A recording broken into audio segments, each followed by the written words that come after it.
Hello, everyone. You are listening to 91.7 KRTU. This is the live and local show, listening to Texas music and talking to Texas artists every Thursday and Saturday from 10 to 11 p.m. We've been teasing this for a while now, and we are starting our panel discussions this week. You know, we're all about getting various perspectives from across the state. And so we have done that. We have a great panel today. We're talking about drums and drumming in Texas. We're joined by Corey Cook, also of KRTU, very great drummer, Jacob Rodriguez out of Houston, Toph Lawrence out of San Antonio, and Parker Anderson out of Fort Worth. So guys, thank you so much for joining us. If you want to just go around the room, introduce yourselves, say maybe a couple words about your style and who you are or have played with in the past. All right. Well, I'll start with, again, my audio or my video might be popping out here, but I just, first of all, thanks for asking me to be a part of this. It's always fun to just hang out, especially on a night like a Sunday night, and just talking about music and drums and what we do. As far as drumming and why I drum, I started playing drums mainly because my dad played the drums and my mom played the organ, and they used to be in a couple different gym bands in the late 60s, early to mid 60s, actually, in high school. And that's how they met. So they're like a Hammond B3 and drum duo called Pebbles and Bam Bam. And they were very 60s, so I grew up listening to a lot of like 60s garage rock and stuff. So I guess with stylistically, I mean, again, of course, we all listen to all kinds of different music, but I have to say that just rock and roll, I mean, is kind of the foundation for it. But I also have tried to play jazz, let's just say, for the last 20, 25 years. So, because it's kind of an ongoing process. It's just, I mean, I guess any style you could say, point to drums and say that if it's a particular style that, it's going to require a certain amount of, determination or focus to be good at it, playing the music.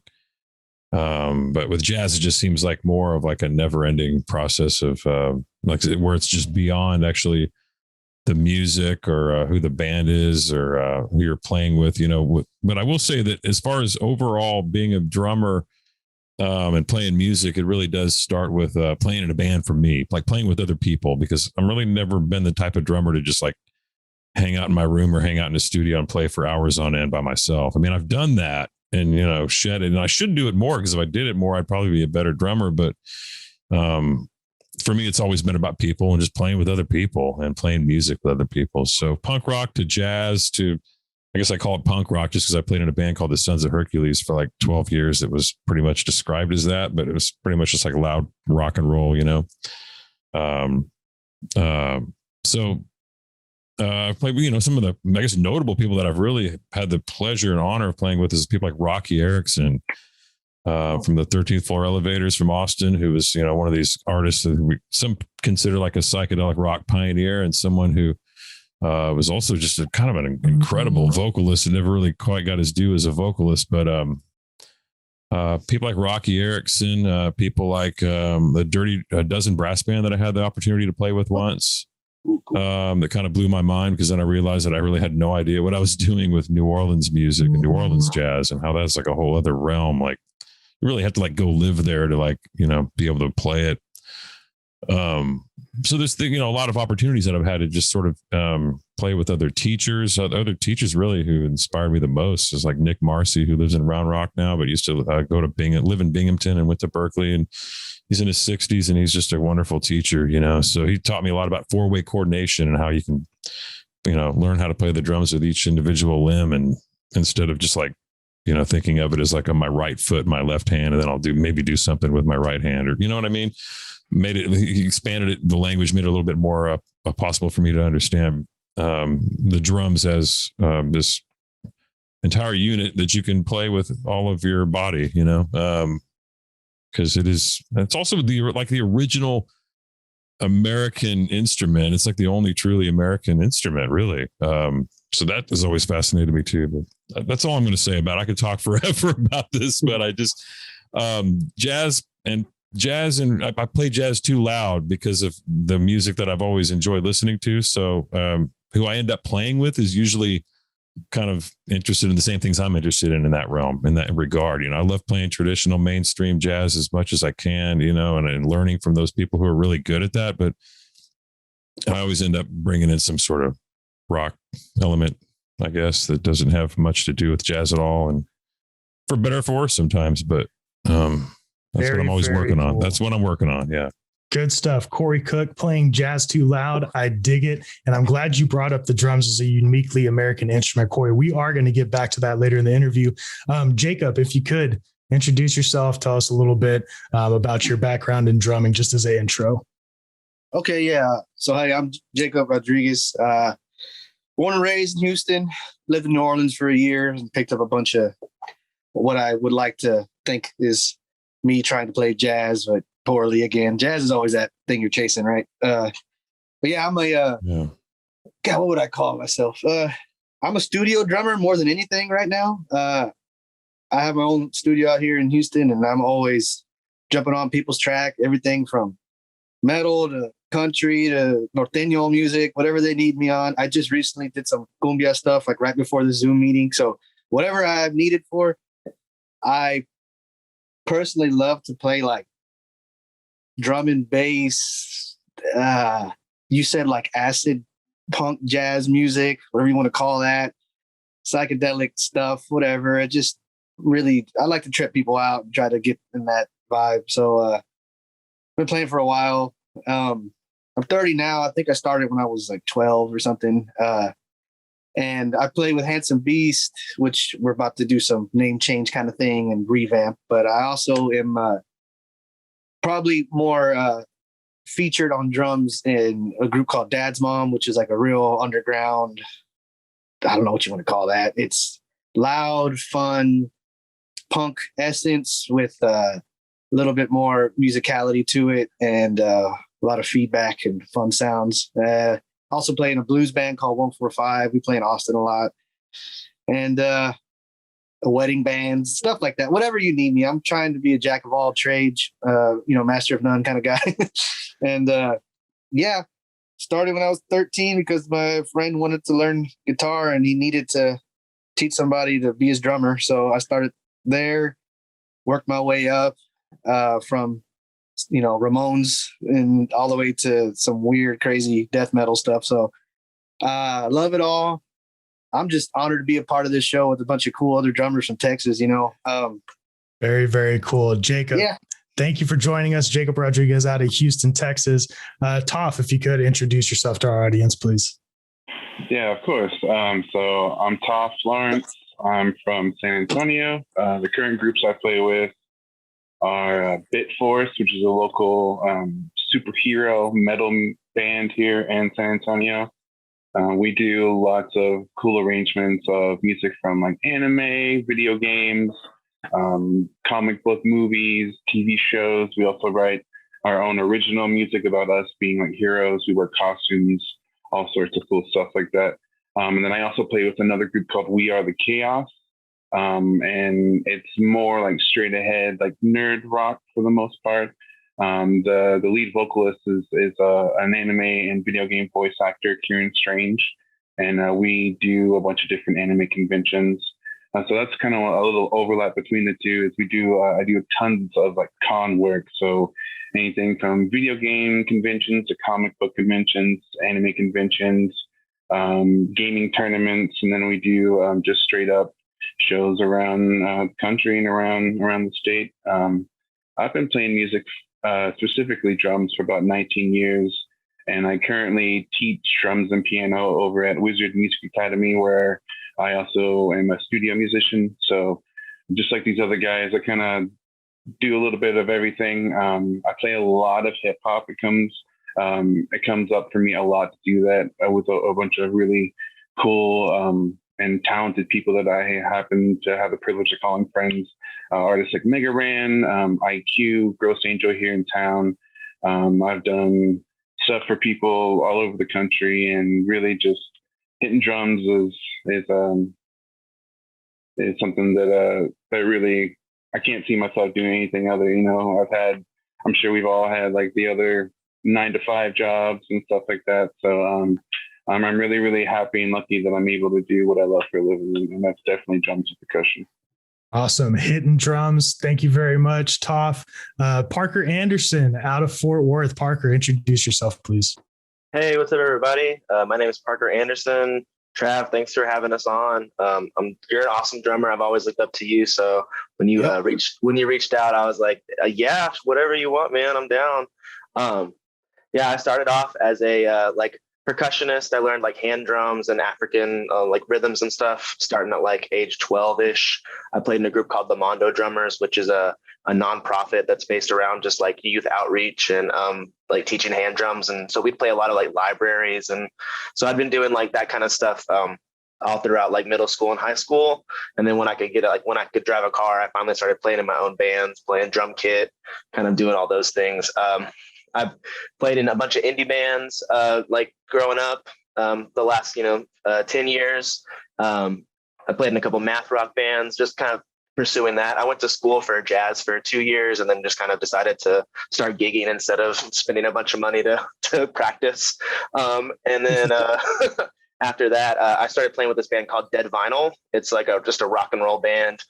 We kind of are focused on being just a good band overall. So the genre is a little skewed, but we play a lot of just like rock and roll, old stuff, new stuff, everywhere in between. So we're just kind of pursuing what it means to write a good song, I think, at this point. So that's been the latest pursuit. Around here, there's a lot of jazz. There's a lot of like the cool neo soul stuff. And Badu's based out of Dallas, so there's a whole culture up in this area. That's what I really want to start pursuing next.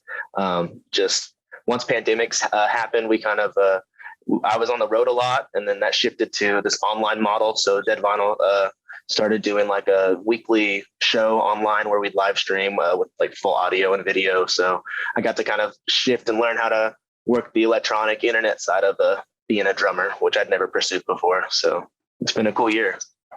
Very cool. Parker Anderson, everyone, your DFW representative, Fort Worth representative. I know there's a little bit of shade that comes with the DFW label up there.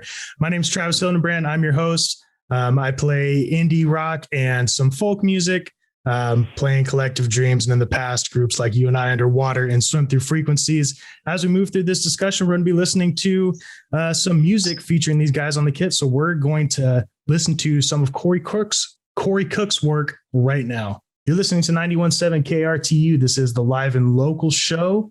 This is our drum panel that we've been talking about. You just heard a little bit of Corey Cook's work on the drums. Corey, you brought it up at the beginning of the show, and I wanted to ask you, how did jazz music contribute to the evolution and the form of the drum set itself? You said that this is a uniquely American instrument. Do you feel that there's a way in which the music itself contributed to the way that the instrument evolved? Yeah, I guess that's a pretty huge question that I won't go too much into the history of. That as far as I know, I can just trace it once again back to New Orleans. Was talking about New Orleans earlier and just thinking about drummers like Baby Dots, who like took drums from like the marching bands. So you'd have like marching bands at, whether it was just for celebration or whether it was for a funeral or whether it was just the way they do it in New Orleans, as far as having bands in the street bands being able to carry their instruments as they walk through the street. And so then eventually they took it from the streets to the clubs and to the theaters and to places where they would set up and play, but also just the way that they played the music. I mean, you had smaller combos forming and playing together. And so they just would take parts of percussion, just percussion instruments from the band and from what they knew they could bang on and get a sound out of, and then just get creative with it. So, I think some of the earliest drummers to do that were definitely drummers in New Orleans. And coming out of that experience of how music was being made, just at the turn of the century, before the 20s, say, right between like 1900 and 1920, when things weren't able to be documented as they were later, as when that was happening, I think, as far as the development of the drum set. I mean, there may have been some pieces of drums put together in the late 1800s that you could refer to as a drum set that there's not really a whole lot of documentation for. But as far as its inclusion in jazz, though, I think it's the king. I mean, it's the foundation of all the instruments for that particular type of music. I mean, I'm sure there could be a trumpet player or saxophonist who might argue with me about that, but they're not here right now. Yeah, there you Our but it's just, it's always been one of those things too, going back to the 4-way coordination thing and thinking about how a drum set is not just, there for the foundation of a tune or the foundation of the music that's being performed or recorded. It's directly a part of it, whether it's melodically too. So for instance, in jazz, you'll hear a lot of early jazz drummers playing melodies, even though they may not be fully aware that that's what they're doing. It's just that later the drums become less of an important instrument when it comes to melody, right? And I think there's some music that just ignores it altogether, which is totally fine. It's just like with early bebop, for instance, in the 40s especially, you'll hear like the drum set becoming a very melodic instrument by drummers like Max Roach or Philly Joe Jones, or somebody who can actually play the melodies of these like Charlie Parker tunes on the toms and the snare and the bass and the cymbals, and playing that's how you play a drum solo. You play a melody. You don't have to. That's just how I like to play how I like to play a solo. If someone says take a solo, or which is kind of a weird word because you're really not, I mean, even though you're playing by yourself, there may be somebody still accompanying you. Like if you play a solo, there may be a bass that's playing along with you. That's just accompanying your improvised chorus, basically. I mean, right. It's not necessarily a solo. So but they still call them solos. So I guess with that being said, I think in jazz, the drum sets incorporation going from the street bands of New Orleans and all the different instruments they were playing, and then making it something that you can actually just set up and sit down and play. From the streets of New Orleans to Neil Peart's 95-piece kit. Yeah, or Terry Bozzio or any of those guys that play with like hundreds of drums and cymbals, which is awesome too. I mean, the instrument has definitely come a long way, but as you mentioned, Corey, there seems to be one kind of buddy that we as drummers had. And Jacob, I wanted to ask you about that, kind of the relationships between drums and bass, like that rhythm section, camaraderie. And I know that you play both instruments, so that's why I wanted to kind of get your perspective on how those two units of the band work together. So when I was just learning drums, I always had my second love was I wanted to learn bass sometimes. I just love how it sounded. It was so cool, and especially upright, all that kind of stuff. I just loved the tone of it. It was very percussive too. It had, you slap on it, you can do all these little grooves. And later on in my career here, I figured out I was asked actually to teach somebody how to play bass. I knew enough like little punk songs to like show somebody how to play it. And then that kind of made me just fall more in love for it. And whenever it was in college, actually, the band I was playing with was like, hey, you should play some bass. And like, I want to try to play drums. Like, all right, switch it up. Let's do something crazy. And that really made me appreciate like how intricate you can be with those note choices and the chords and all that kind of stuff too. But not only that, I was in New Orleans at the time and I saw lots of jazz players and that got me onto that. And I just discovered like Afrobeat, and I was just really getting into P-Funk, and all that kind of stuff added up for me, like just to love bass players and really focus on how to stay tight and how to, I guess, incorporate all that together. And I am lucky enough to have a really good best friend of mine that we've played together for such a long time and learned together, that when we were in New Orleans, we went to school together too. We were the bass rhythm section, like bass and drum combo for a lot of bands in New Orleans. They're just like, yeah, if you get me, you get this guy too. Just because you can just look at each other and we know where to go and we know where to break and we know what's going to happen next. And there's something that is so tight, locking in that pocket people always talk about. That's just, I don't know. When I picked up the bass, learned how to slap on it, I was like, oh, okay, the thumb's the kick drum and one of these other fingers plucking is going to be the snare. And that already took me something, somewhere else completely. You can make all kind of just add the notes now, it's so crucial, especially for the kind of music that I like to play, which is weird kind of drum and bass heavy music. So I think it's so, like someone just said, it's so crucial. It's so like necessary to get a tight rhythm section. I think that's the key. Absolutely. So, Yeah. Definitely shout out to all of our buddies, the bass players of the world. Yes. And, as Corey was mentioning, kind of shrinking down from an ensemble into a single drum set. And Toph, I wanted to ask you about that because I know you have a lot of experience in drumline and different things like that. So how do you feel as a drum set drummer? What's that like, taking a whole group and then shrinking it down to it's just you on the kit?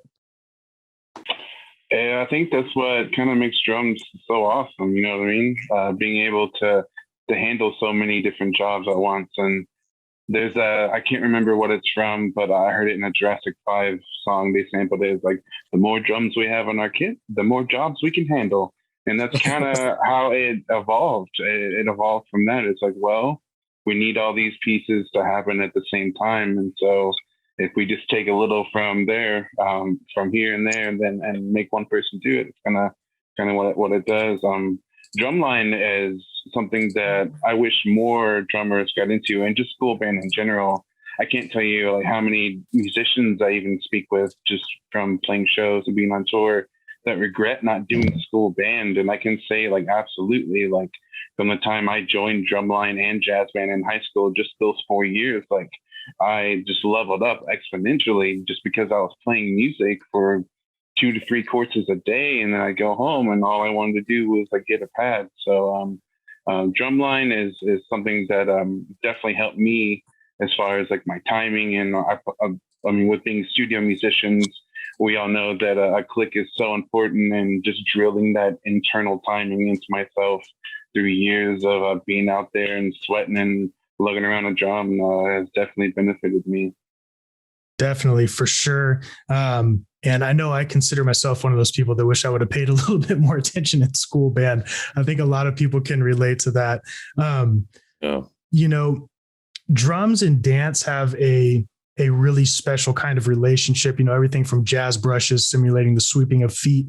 And Parker, I know that you have played drums for the TCU dance department extensively. So I wanted to hear your thoughts on that relationship between drums specifically and dance, and what you think about that.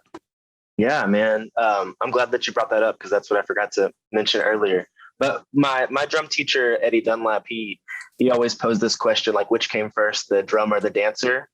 And I think that's like it's a cool quandary, because that rhythm that gets produced by bodies is so similar to like the rhythms that we produce as drummers, and that it's been a really awesome collaborative experience the last 10 years working at TCU and getting to work with different teachers from around the world and different artists who I've mostly worked in the modern dance department, which is a very dancers are cool. They're very out there. They're very expressive. They're very connected, and they really care. And so getting to work with them in a place where I'm really highlighting what they're doing. And the entire point of like my job is to lay down a basis to provide like time and to keep the beat for them.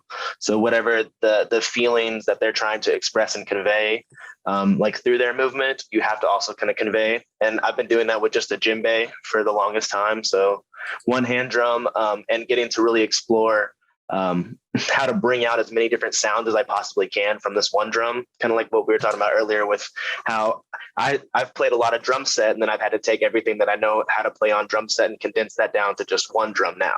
So where's my kick? Where's my hi-hat? How do I convey all those things with just my hands? So it's been a really cool process of basically playing a ton of hip hop beats and a lot of just, but like on a djembe. And so that's been really cool, in addition to like collaborating and having to then, instead of going off of just beats and time, I'm going off of like cues and visual ideas or different concepts, like we're going to be stretchy or we're going to be long, or just this whole different array of adjectives that then inspire music, which that's not something that I ever did, in any type of school setting. So it's been really cool to see how that collaborative effort changed my playing as well.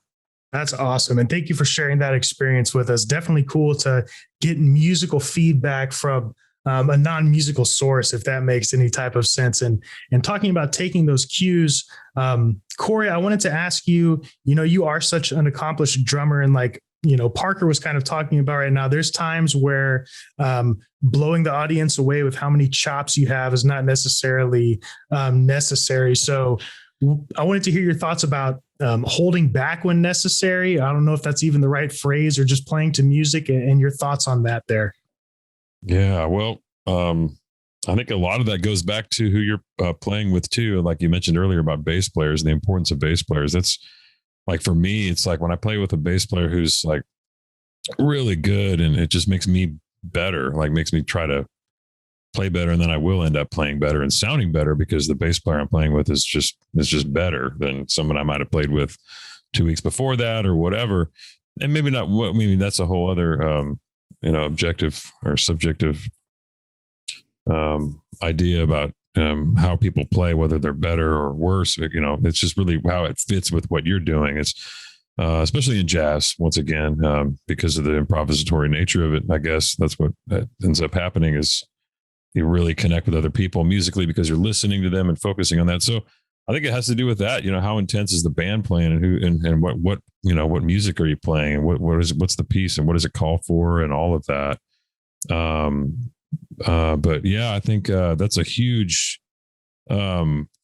just basic idea of what to think about when you're playing with people. And improvisational music and jazz specifically is listening to them, and so never really overriding it unless like the bass player and the saxophone player are just driving and killing, and the guitarist is turning it up and it's distorted as hell, and you're like, you know what, I'm just going to pound the my drums. Oops, sorry, because I have nothing else to do in terms of being a part of this music, right? So, and that's happened where I've been playing with somebody and it's real sloppy, and the bass is sloppy, and the whole band is not really listening to each other. So I just play really loud because I feel like that's my way in or out of it, I guess, in that case, like to make it sound better, or maybe just to change the feeling of what's happening. Or but man, I don't that's a really difficult, it's difficult to answer, but I think also it really does come back to the people that you're playing with and the music that you're playing, and specifically what it sounds like. And if you're not listening to them, then you are going to either play too soft or too hard or too loud or too choppy. But I will say, one time I was taking this lesson years ago, and at this collective with teachers, and there were really, really great teachers from around the world. And I remember playing, he just told me to play. He's just play whatever you want to play. And his name was Ian Froman. He's like a Canadian drummer. So he just wanted me to play whatever. Then he was going to listen to me and then tell me, talk to me about what I was doing. And the first thing he said was, "Hey, you're a pretty great drummer, but you're a hack, man. Like, why did you play all that stuff? Like, to show me that you can play, like, that doesn't really mean I could just go in a room and just play like quarter notes on a ride and just like play it really soft and be like, that's what I want to play." And then they might be like, "Well, that's kind of pretentious. Why didn't you play something on the drums, and show me what you have?" And it's like, so there's that fine line between, like when to do that, just when it's appropriate, But I learned also over the years that like rudiments and things like that are really, really important to that, because anybody could sit down at a kit and just pummel it to death, But I don't know, if you do it with some dynamics and do it with a little bit of knowledge of rudiments and things like that, you might pull off something really, really cool. So very good. There's a couple things that I really liked there. Talking about listening, I think, is huge, and dynamics. I think if you listen and play with dynamics, you can definitely get away with a lot. So thank you for sharing that perspective with us.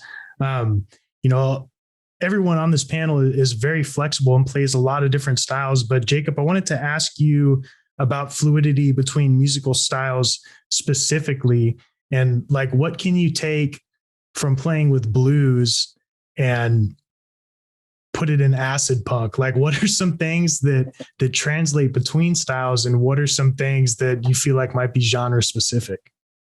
As crazy as it sounds, is where to put silence. Like, that's a huge thing, because I noticed in playing the blues a lot, there's a lot of room for like, so you're doing like, like, you shut everything up for a little bit and let the guitar just and you come back in and it feels so explosive. The dynamics just really hit you a lot harder. Everything shuts up for a little tom. The kind of those little breaks. Same thing if you're playing some crazy, like fast kind of drum and bass. And all of a sudden you get the hi-hats, shut everything up for a while. Boom, and everything comes back in. That's where to put silence, especially if you're really like hammering that ride or really taking everything for, using a lot of cymbals and stuff. When you catch them and when you get the nice little kind of rolls and stuff, that really, I think, adds a lot to any kind of song, any kind of genre. And especially like I'm a studio rat. That's all I do. That's my job now, is just like recording people of all kinds of genres. And sometimes I have to wear the producer hat, sometimes more than less. So they ask me like, what can be good to do here? What do you think you're hearing in the arrangement? It's always like, let's take some stuff away and then see what will shine there. And like what that adds a lot. And it's hard for drummers to do that, especially for me. I come from a punk rock background, a lot of hardcore punk, and just for as long as I can do it, faster, harder. And a lot of rolls, fills as much as you can, and then later on playing like trying to play some jazz and trying to play some blues and all that. It's like, yeah, there's a lot of room for just so let everything ride, then come back in. And like, I guess it comes being more mature, or like musically mature, like knowing that everybody needs to take their turn and the song needs to breathe somehow. So I think you can put that across all genres. Definitely. We as drummers are inclined to just make a lot of noise, but letting us know that there's times to be quiet as well. And on that, we're going to jump into some more music. Here is some of Jacob Stolo stuff featuring him on the kit. You're listening to 91.7 KRTU. This is Live and Locals Drum Panel. We have outstanding drummers from across the state of Texas of all types of different styles, listening to some music, talking about drums. If you have maybe some panel ideas for us or some song suggestions, you can shoot them over to liveandlocalkrtu@gmail.com. A lot of people think of drummers as timekeepers, or like Animal and the Muppets is the stereotypical drummer. But a lot of drummers write and compose as well. And so, Toph, I wanted to ask you about that. I know that you do a lot of composition work, and obviously, went to school, took school band very seriously and everything like that. So writing and composing from a drummer's perspective, what can you maybe share with us about that? Well, for me personally, it did start with drumline, because my old drum instructor had a rule where we couldn't play anything unless there was actual sheet music for it. Because the line, and over the past few years, they were like, "Oh, let's play this cadence," and no one had the same idea as to what the actual parts were. So that was my experience with early composition, was just like getting a hacked version of Finale and charting out like different drum rhythms. As far as like writing music from a drummer's perspective, I guess it depends on your writing style. Sometimes I come at it or like, okay, I have a particular feeling that I want to convey. I can maybe already hear a drum beat playing around in my head. For me, it's harder to pick out the melody to accompany that than it is to lay down drums specifically. So I usually save the drum part for absolutely last. And I've only really had, I've only had experience writing very, very specific music for like the niche that I fit in currently. So that is, the more music you listen to, the better you're going to be as a drummer, as you were talking about earlier, pulling from different genres and stuff like that.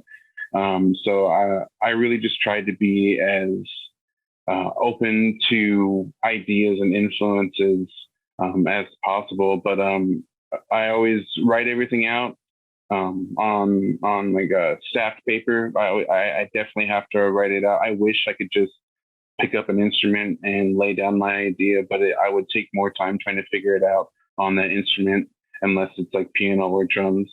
So it's always something that I do that. And then oftentimes the first draft sucks.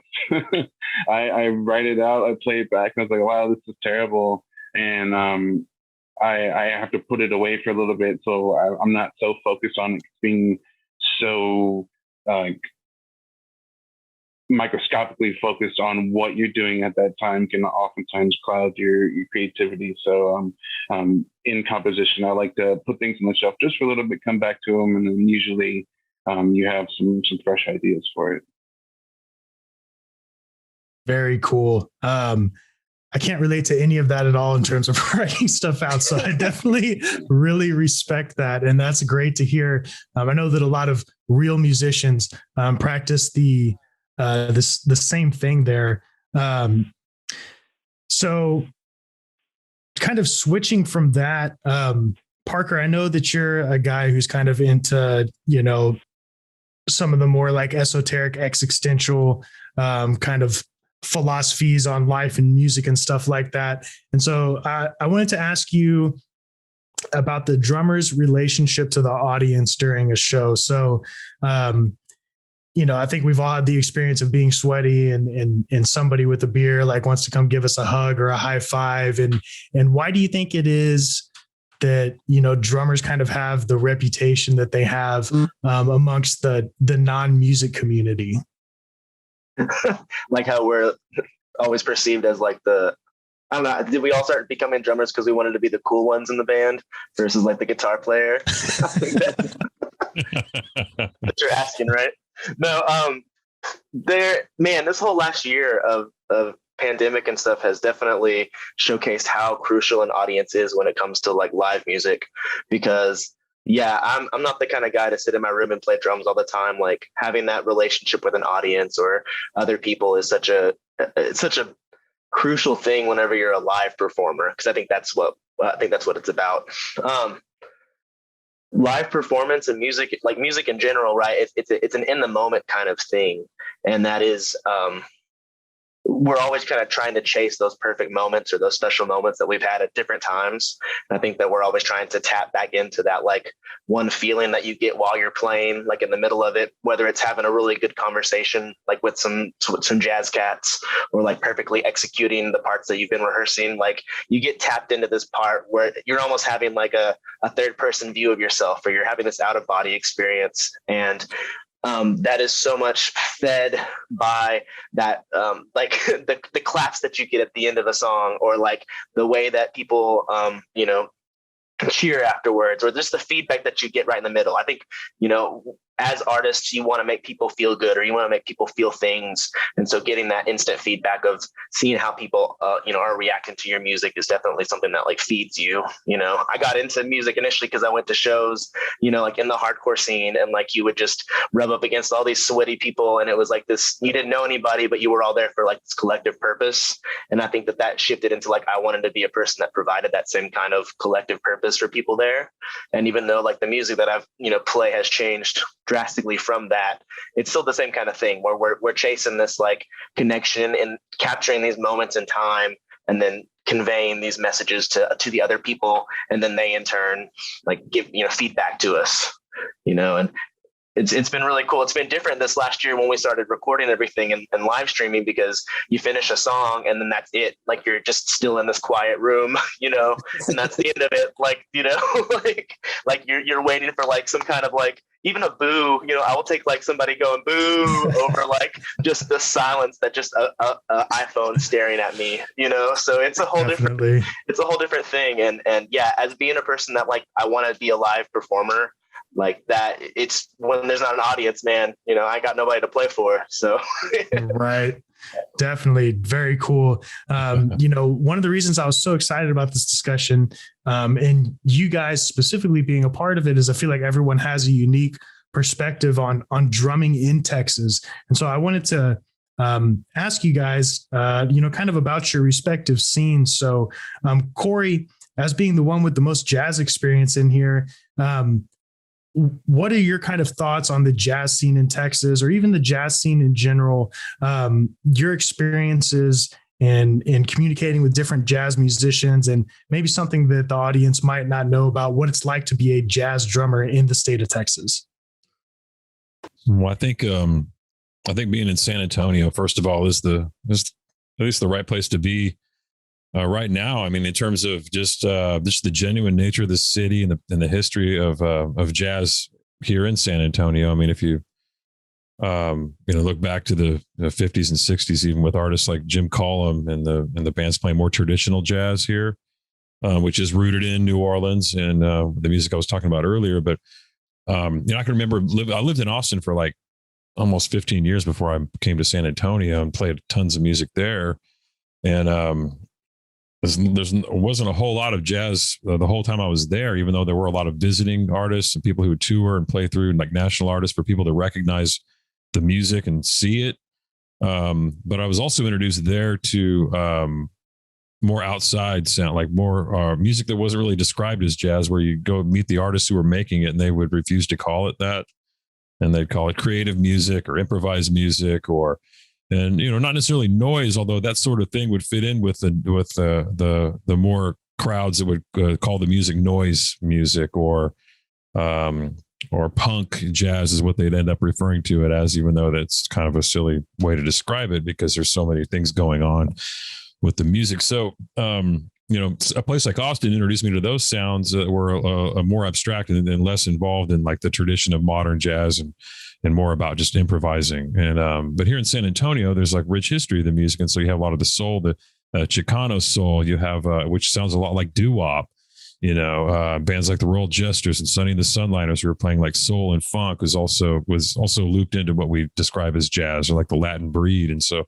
There's a lot of that sounds too. So when I came here to San Antonio, I mean, the first night I went to go see live music was at Salute, and what I noticed was that people, which is it's not here anymore, but it used to be over on St. Mary's Strip, Salute, which is a place like Steve Jordan he was more like a psychedelic rock band leader, was also playing with horn players like the West Side Horns and who were also, considered blues or jazz or whatever you want to call it. It ends up being Texas music. So your question about Texas and, being a musician here as opposed to anywhere else in the world it's going to be a very distinctly Texas, because we have a tremendous personality with the musicians and certain characteristics of the music that just come out because of where we are. But San Antonio is the right place to be, I think, for that, and I discovered that when I went to Salute and realized that there were people standing up, watching the music, enjoying it, drinking, having a good time with it, listening to it, like watching the band, like they were watching like a rock band or like a songwriter, but they were watching jazz. And so instead of smoking cigars and sitting in the back of the room and providing and pretending like it's background music, they were there, like involved in the music. And I did notice that immediately between Austin and San Antonio. I mean, people were partying and having fun, and there were fights in the parking lot. I'm like, are you kidding me? Like at a jazz show? Like, okay. So I guess the gritty nature of what we all sort of deem in our heads when we think of in our heads when we think about the history of jazz and when it was being performed in places like New York or the bigger cities and where it came from, I think that's a certain genuine visual or image that you could get in your head if you were actually living then and hearing the music then live. And I think a lot of that, of course, has gone away. It's gone entirely. I mean, jazz is like a very small part of the music industry.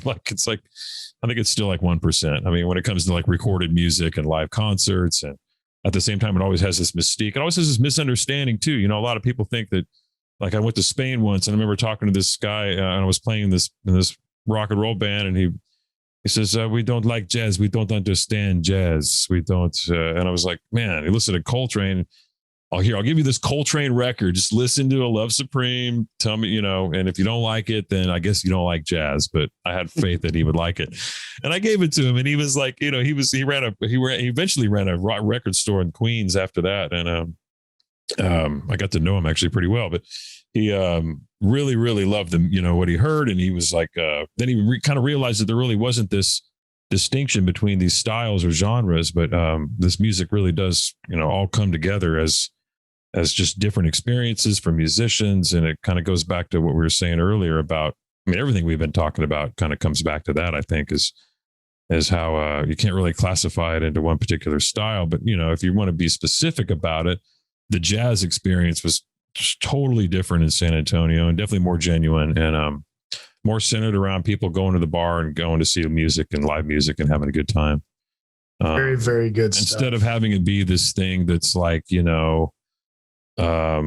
associated with wine and lace and bad images of sex on the beach. Right.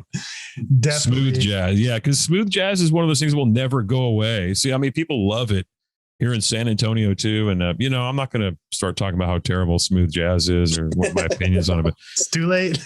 Too late. Yeah. Okay. Well, I guess what I'm saying is like, kidding. No, but it's weird because it's also a distinction. It's like, it's just a sound. It's just a thing. It's like really hard to even talk about. It's funny to talk about. Like when you talk about to jazz purists who want to talk about jazz versus like people who dig like, smooth jazz and artists. I don't even want to mention their names. It's just, there you go. What else will they play in my middle class restaurants?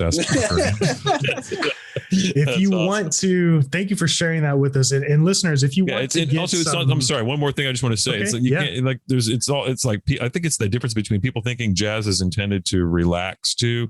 Like people are like, yeah, jazz, I'm just going to chill. I'm like, no, actually the best stuff in the world is the kind of stuff that makes your heart rate, go up and feel like it's in your throat and you want to explode as a human and experience life in all of its glory. And because the tempo is 320 beats per minute and everyone's together. So that's my favorite kind of jazz, like the kind of stuff that people want to have fun too. And at the same time, like be challenged by, man. Like I can't stand things that are designed musically to make you feel comfortable. So I like that. Anyway, definitely. No. And thank you for sharing that with us. And listeners, if you associate jazz with sax on the beach and wine drinking and stuff like that, and you want to hear some good jazz, you can listen to Corey's show on KRTU, the Jazz Break at Noon.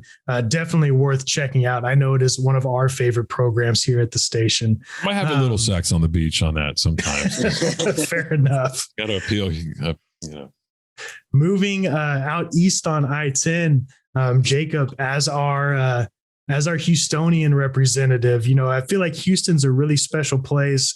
It's definitely the place that I've felt most comfortable playing music outside of kind of South Central Texas here. So what's something in your travels that you feel like is unique about the Houston music scene or what makes it what it is?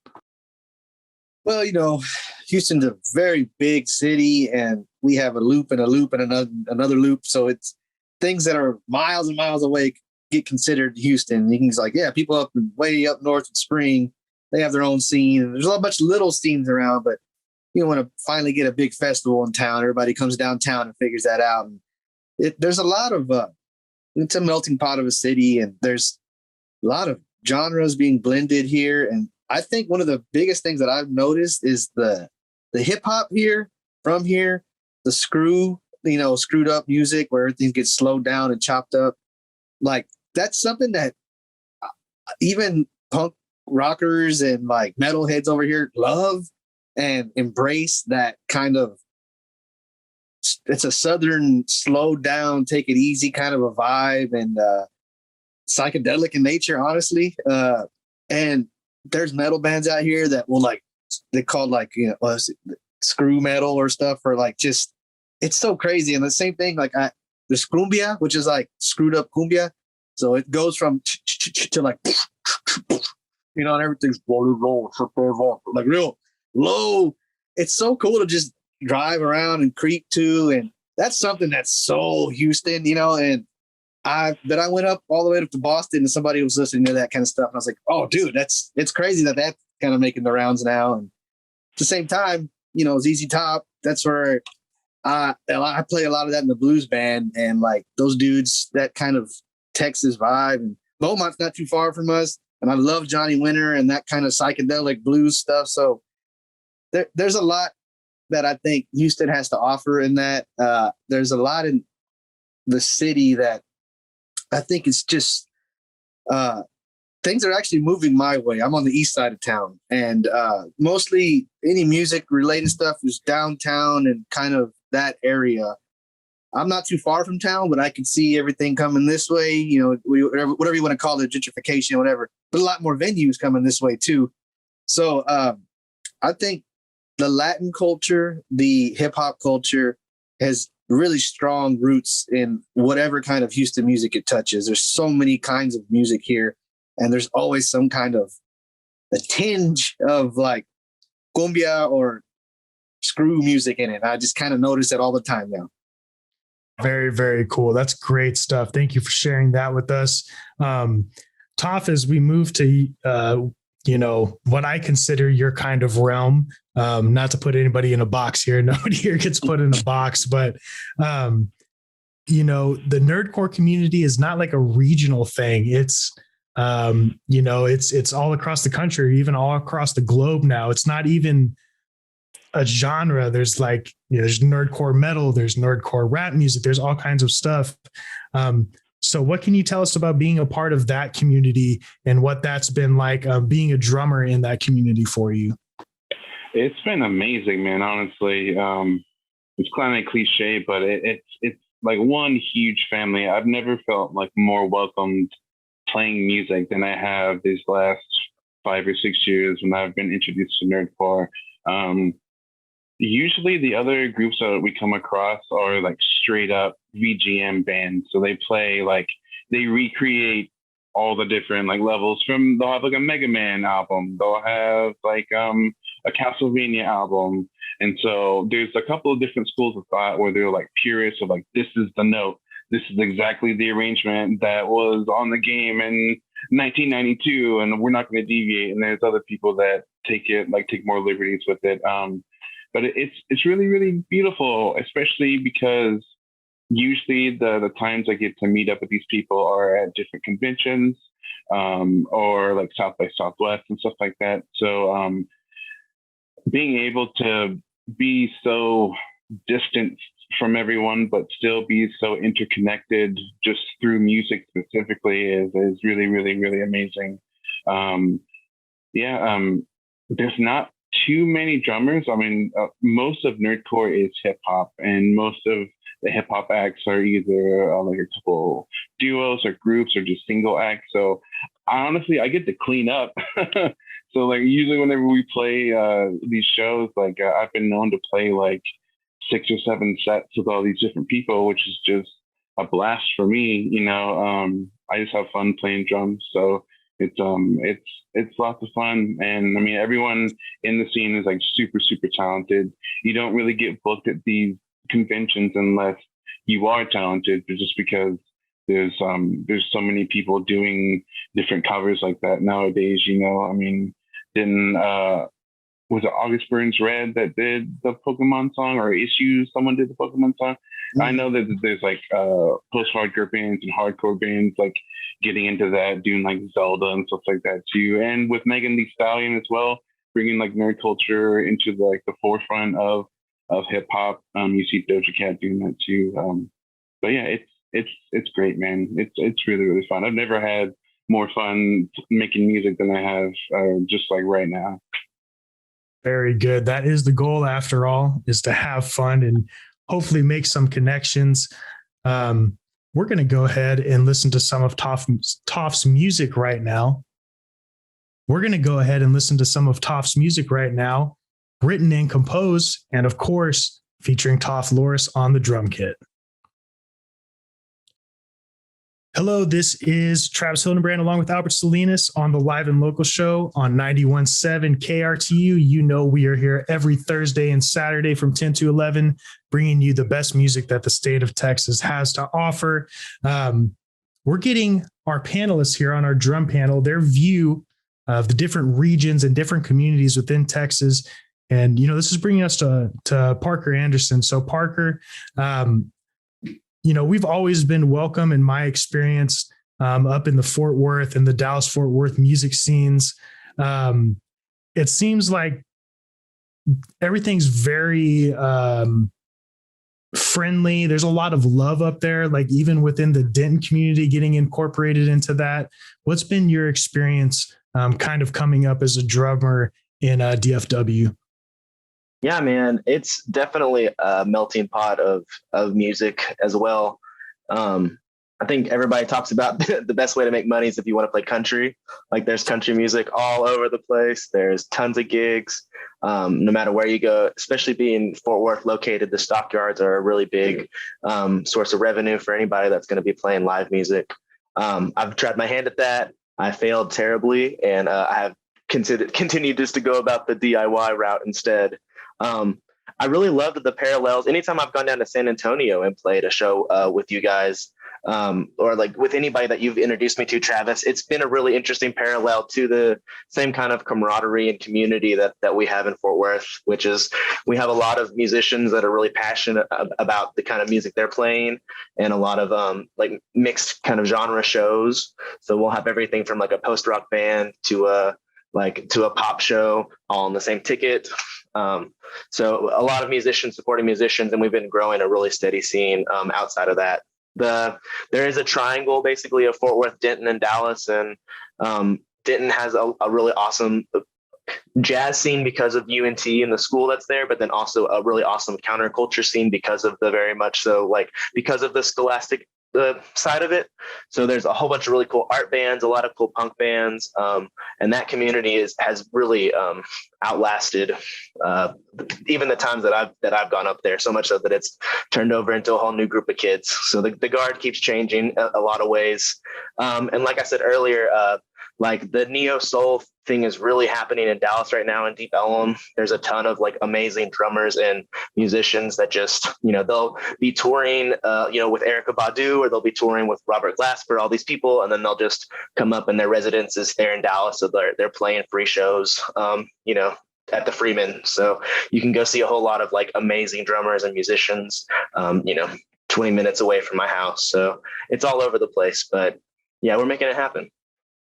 Definitely a lot of heavy hitters up there in the DFW scene and some outstanding musicians. Lucky enough to be joined by one of them today, Parker Anderson. We're going to listen to some of his work on the drum kit here with this Dead Vinyl track. This is 91.7 KRTU. You're listening to the live and local drum panel. We just heard music from Dead Vinyl featuring Fort Worth drummer Parker Anderson. Guys, I've had a great time listening to all of your perspectives on things. There's a couple of really quick, rapid fire drummer things that I wanted to talk to you guys about. So if we just want to go around the room here really quick, starting with Corey, what is your favorite piece of drum gear that you own right now? I'm gonna have to say and I've bought these like 3 times because I lose them. But I recently bought the spurs, these little clamp-on spurs that are like made by Leedy, and they're like made in the 30s, and you just put them on the bottom of your bass drum, so your bass drum holds onto the floor. So in other words, you can buy a bass drum without any holes drilled in it for legs and just use the spurs, and they work like better than any like obnoxious double brace or single brace hardware spur that I've ever seen. So I just use those, and I gotta say that's it. That's clutch. How about you, Jacob? Oh man, so it's kind of a tie right now. I have a 24-inch big and ugly nasty ride that I found on clearance at Guitar Center that is so gnarly and sounds dry, but the bell's nice, and I just love it. Everywhere I go, people are like, how big is that thing? It's huge. And it's either that or it's my 74 Vista Light Ludwig that I kind of got as a studio trade for somebody in here. Traded for time, and I love it, and I play it all the time. It became my house kit. It's a clear red, sounds so boomy. Yeah, it's one of those two things. That's my pride and joy right there. That's awesome. I remember seeing you whenever you bought that big and ugly ride on Instagram, and I was hyped. Toff, favorite piece of drum gear. Man, you're gonna think that I'm ripping them off, but I swear it's either between my DW acrylic with the drum lights in it, or it's my Peisty prototype 24-inch, super dark, super thick that I got at clearance at Guitar Center in Katy. Go. Man, that cymbal is a monster. I can't crash it to save my life just because of how thick it is. But man, I've never heard a bell that was so dark but still cut through a mix quite like this one does. Didn't you have to pull some strings to get that one over here, if I remember right? Yeah, I transferred down from the Katy store to the San Antonio store where I met Travis, and I had to have them ship it over, and then I put it on a layaway because I didn't have the money. And another fellow San Antonio drummer, Alfredo, he was talking to me every day, man. He's like, "So you're gonna buy that cymbal? I got the money right now." And I was like trying to be nice about it, and then finally I had to be like, "Man, I'm not letting this go." And he was able to actually sit down with Joel and track another one down in the system and get the last one that was in the country. So that was really cool. Not that one though, not the Bit Force 24-inch ride. No, definitely not. Parker, favorite piece of drum gear? You guys are gonna hate me because I'm gonna say the old T-shirt that I used to make my snare drum sound like just right. That's good. Yeah, I got one right now on my kit. that's right, bro. That's it. They tried to commercialize that with the big fat snare drum products, but it does not sound as good as the right T-shirt. The cell phone and the T-shirt, man. Something about risking that $1,000 cell phone makes you just play a little bit better. It gets the tone just right. Wow. Very good stuff. I do want to share my favorite piece of drum gear is a 1994 8x14 Tama maple snare that I got. It's super fat. Shout out Fernando Lopez for hooking me up with that. Fern snare? Yeah, that fern snare. That's that sound. Another topic, if we could just get quick thoughts on here. Corey, does being a drummer warp your brain? Oof. And warp in what way? I mean, yeah, absolutely. I think it's actually ruined my life. But yep. Only because I can't imagine life without being a drummer or without that being something that I think about every day and something that I, look at myself as far as my accomplishments and how what it really means to be a drummer. And it's definitely warped my mind in every sense of the word warp. Very good. In the sense that I can sit here and be so happy that first of all, I wish I could I wish my video was shown so we could just all hang out together, but you guys don't need to see my ugly mug anyway. But I just love being with you guys and then listening to these different perspectives because just hearing what each one of you have had to say tonight just reminds me that I'm not as crazy as I sometimes may think I am when I go to sleep at night. And, I hear Parker talk about the out of body experience and how that might be one of the main goals is to have that sort of separation of yourself and when you're playing music, and that might be the one goal in music is just to make that connection with other people. And then I hear Jacob talking about simplifying, not being so crazy with your playing. And then I start thinking about how music and songs are important to me and when as a drummer, and so there's just all these different, and listening to Toph talk about composing music and how that's something that I just need to constantly think about more and work on, but it's also something that I've, partially avoided. So, just all these things that just make it all. And just Travis, just you knowing that you're a part of this really cool band that, you do this show and you want to talk to drummers and from all around Texas. And then the Texas mentioning earlier about how each of one of the cities. And then I started thinking about how I've been to Dallas and Houston and Austin for a long time and San Antonio, of course. And I've played in all these places in Texas and they really do have their own distinct experience, whether it's the clubs you're playing at, the audience, whether it's the appreciation for it, and all that is different, not only with jazz, but with any kind of music, and a lot of this music too that you guys are talking about that I don't know very much about at all, which is another cool thing to hear about, like nerdcore. Like I have no idea what that is. So you're in for a treat. Yeah, right. Check out some Bit Force, and also everyone in the audience. If you're not familiar with nerdcore, check out some Bit Force. So I'm warped. All right. Yes, sir. So that's one vote for warped. Jacob, do you feel like your brain has been warped from playing drum? Oh, yeah. I feel like it turned me into a. I don't want to say snob. I don't want to say old man, but something that was like, if I hear too many songs that have the same drum beat, I get really like it's hard for me to get into the band. Like I need some kind of knot. Yeah, I need some right. kind of groove. I need something to happen to make me like move. And a lot of like current trap beats. Sometimes I'm like, stop using that same hi-hat or stop using that same this and that. And there's little things like that might be the producer side of me too. But yeah, if it doesn't have some kind of interesting drum groove that makes me instantly want to move, it's harder for me to get into it. I don't know if that came from drumming or if that was something inherent in me, but I think it definitely has to do with me being a drummer. Off your thoughts? Yeah, well, didn't they do a study on drummers' brains specifically, and they found out that while drummers have less connections from the left to the right side of their brains, the connections are thicker and they're more efficient, and it utilizes like less brain power to carry out these tasks. So, I think we're all a little messed up in the head just from smashing things over and over again throughout our lives. Devastating news. Wow. What are the ramifications? It's good. It's good. It is good. Before you get to Parker, I wanted to mention too that it's like, that's one of the things about meeting, like my relationships that I have with people. Like I have a lot of like friends from different realms of society, and just there's so many different types of people that, like, as a drummer you have to get along with, and you will get along with, because as a drummer you have to listen and you have to get along with what's happening in the music, because you're it's a little bit different, I think, than like being the leader of a band or being like even the bass player, being just having the ability to deal with so many different personalities in bands, because drummers get more gigs than like keyboardists or singers. Singers, well, they get gigs, but it's their gig, whereas a drummer will go out and play, depending on what you do as a drummer, but you go out and play with like 18 different bands in a month, if you definitely, and it's dealing with all that different just those different personalities that come from the people that make the music is so diverse compared to like a lot of other musicians and their experiences. So I think that leads to, again, the tolerating and dealing with the nature of I'm just going to say warped, once again, being warped, because you mentioned it first. Yeah, well, it's like what you said. Since you're a jazz cat, that like, every time that you get on stage or anytime you play with people, it's like a conversation.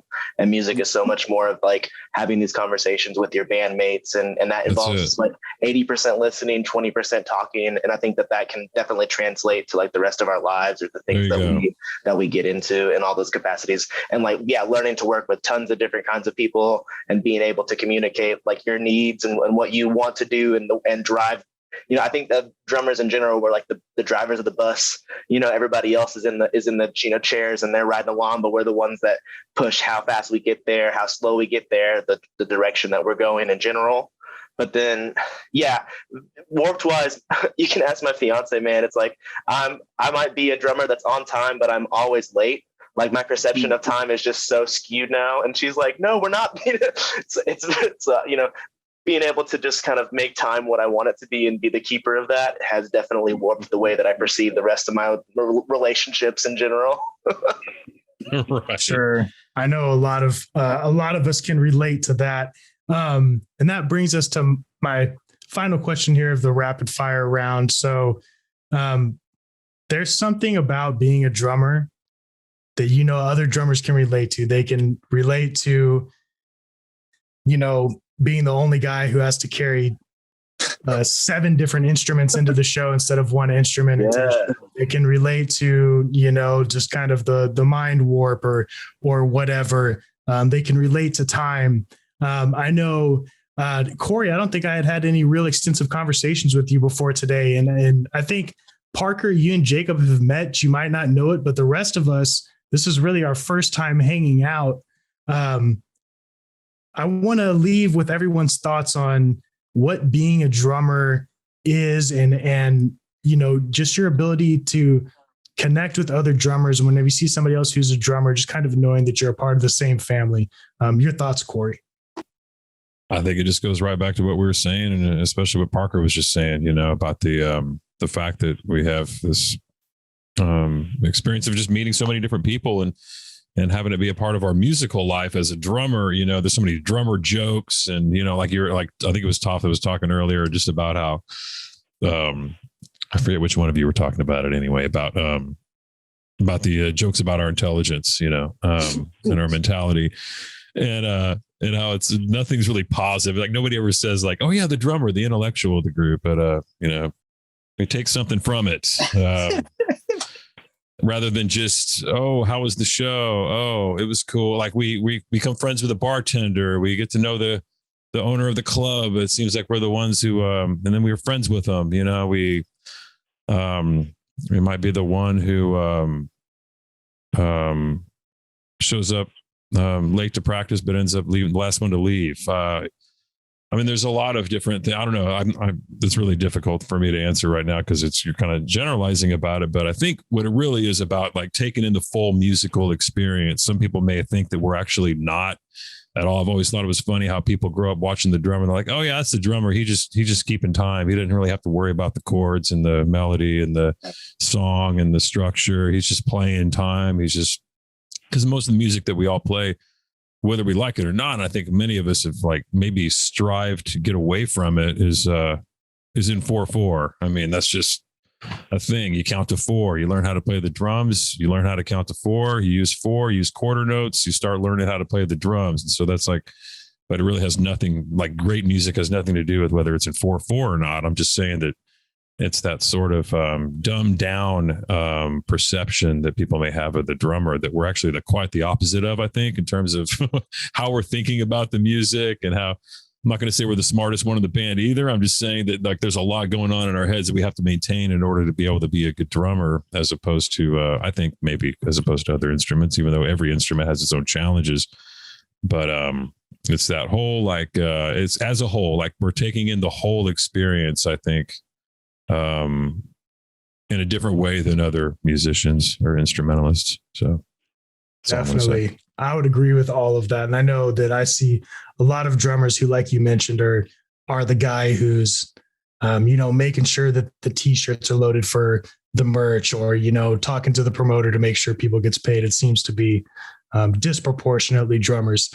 Jacob, your thoughts on the drum community and connecting to other drummers through the art of the instrument? There's something, I think it's happened many times where I'm playing something and I can tell that there's a drummer in the audience because he's locking eyes with you, looking at your kit, bobbing his head on like not only just the one, but all the other little polyrhythms going on. Right. And then they give you that aesthetic face, like, oh, you do a little chop or catch a little cymbal, something real, smooth. And talking after the show, it's always just like, hey man, do you listen to this guy? And then automatically you're friends. It's just that kind of a thing. Like usually they're right, and if not, then they turned you on to somebody new. And I guess that goes with any instrument, but there's something about drummers that I think you all have. There's a mutual respect for, like, I guess going back to being like maybe the backbone of the band, and not necessarily like writing the music, but if your drummer sucks, your band's not that, I think everybody knows it's pretty obvious that like you got to have somebody tight to keep this whole thing going. And it's real easy to be overlooked. I think drummers know that too. At the same time, there's a reputation of like, yeah, there's some cool drummers out there. It's just I think there's a mutual respect among musicians of knowing, like, if your drummer's tight, then your band's probably pretty good or something like that, And it's also really cool that you can just get together with anybody and just find any kind of instrument, any kind of drum, and just a drum circle happens or some kind of groove thing happens together, and you make this just two people. You can beatbox, and there's rhythms everywhere. So I think how universal drums and percussion is, it makes it real easy for you to get along with other people, and it makes a real tight community. Definitely. Wholeheartedly agree with all of that. Toph, your thoughts? Yeah, I mean, just expanding on what everyone else is saying is you definitely feel that camaraderie. You know that that person's probably moving more gear than anyone else. That person's going to be the sweatiest person at the end of the night after the show. And just me specifically, I'm such like a reserved person in public. Like I'm very much an introvert, and my musical expression is completely the opposite of that. So seeing how that music and drums are like so linguistic, and seeing how people choose to express themselves and choose to speak on their instrument really is really interesting to me. So seeing someone perform and then getting to talk to them afterwards, and then marrying those two like selves of them in my mind is super, super cool. And I think it's really unique aspect of being a drummer and just hanging out with drummers like all you awesome guys. Word. Yeah. Parker? Yeah. Like, just like what you guys said, I think music's a conversation, and drumming is its own universal language, because you can go to anywhere in the world, and as a drummer, you can jam with somebody else, on your lap or with your hands, or, with any kind of drums, that you find. And I think that in and of itself is like a connective experience that even if we haven't met each other before, or like, in this case, like we can all be bros over the same kind of ideas behind what it means to be a drummer, the shared struggles and the shared, like, exciting parts of it. And it's always cool just to talk about gear that like your significant other might not care about, but like these homies will, and it's, so it's neat to make friends through music, and the drummers that I've met along the way have been some of the coolest homies that we still check up on each other and all those kind of things. So it is just like an instant bond, an instant camaraderie. And it's only through that language that we can only speak together do you like further those bonds. True. Absolutely. Man, great stuff, guys. I so appreciate you all taking the time to have this very in-depth discussion with us. I so appreciate everyone taking the time to have this in-depth discussion with us here on Live and Local about drums and drumming in the state of Texas. I know I've learned a lot. It's great getting to see and talk to all of you guys, hear your various perspectives. Corey Cook, Jacob Rodriguez, Toph Lawrence, Parker Anderson, and of course, your boy Travis Hildenbrand talking about drums. We're going to have more panel discussions like this. If you have ideas, you can email them to liveandlocalkrtu@gmail.com. Albert never lets me play any of our stuff on the show. So, we're going to end with a little bit of my work on the kit for Nonviolent Criminal. And to everyone listening out there, remember, in the words of Doomsday Rick, if your drummer is not the best musician in your band sucks. We'll see you next week. On Live and Local on 91.7 That's it. KRTU. Right. Awesome. Yeah, dude.